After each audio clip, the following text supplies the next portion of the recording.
ভারতের বিপক্ষে সেমিফাইনালে আকবর জিসানদের ক্যাচ মিস আর বাজে থ্রোয়ের ঘটনা তো এখনও তরতাজা। এরই মধ্যে ব্লকবাস্টার ফাইনালে জিসান আলমের আরও এক ক্যাচ মিস।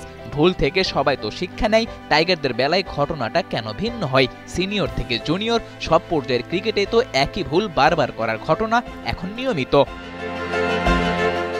ইনিংসের শুরুর বলে সাকলাইনের দারুণ এক থ্রোতে পাকিস্তানের ওপেনার ইয়াসির খানকে ফেরানো গেছে ঠিকই, কিন্তু এর পরের গল্পটা তো হতে পারত আরও ভিন্ন রকম। টাইগার বোলাররা এদিন যেভাবে বল করেছে তাতে সঠিক ফিল্ডিং পজিশন থাকলে পাকিস্তানকে অল আউট করা যেত 100 রাগে, কিন্তু সঠিক পজিশনে ফিল্ডার না থাকায় রাকিবুলের বলে ইনসাইড আর অফসাইডেই বাউন্ডারি এসেছে একাধিক।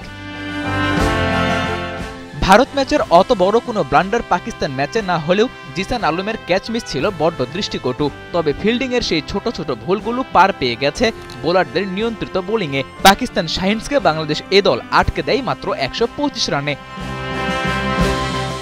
লক্ষ্যটা ছোট তাতে কি, হাবিবুর রহমান ইনিংস শুরু করলেন তার সহজাত ভঙ্গিতেই। 6 দিয়ে রানের খাতা খোলা এই ব্যাটার টাইগারদের ভালো শুরু এনে দিলেও দলের অন্যান্য ক্রিকেটাররা এদিন ছিলেন আসা যাওয়ার মিছিলে। যেখানে আলাদা করে বলতে হয় সেই জিসান আলমের কথা। টুর্নামেন্টে সবচেয়ে বেশি রান আসার কথা যার ব্যাট থেকে, সেই তিনিই কিনা ব্যাটিং বোলিং ফিল্ডিং সব বিভাগেই করেছেন হতাশ।